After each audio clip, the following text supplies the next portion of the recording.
түрім кіріп қалды, боянып, өз-өзіме келіп алдым. И қазір деген өзімнің достарымның сұрыстарын көріп жатырмын ғой. Кезінде бізде выпискаларға келуші едік дегенде, и андай іште сенімсіздік болады, типа, мә саған мен біздің выписка ма дегенде ше, мен босандым ба, мен ана атандым ба деген сондай бір күшті чувстволар оянып жатыр.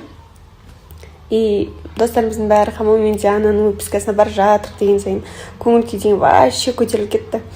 Мен боянып үлгерем дегенше мың жылаған шығар ортасында. Неше рет перерыв бердік деймін да. Бұйырса енді аман есен үйге шығып алайықшы.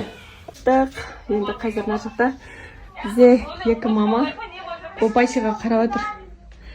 Өзім мамам мен енем, мына жақта жеңгем ауылдан келіп.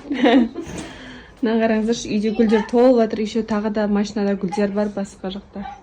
Сөйтем құсан деп қойған. Байымыз өсіп кетті. Жаңа туған келінді төрге шығарып, солда жегіз.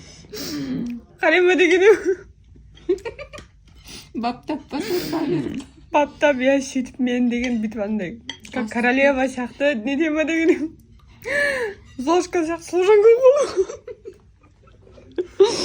Или жежек келіндердің өмірі осындай ма негізі? Ая тұрмысқа шықпаймын десей. Бұл да бір естелік, иә? Иә.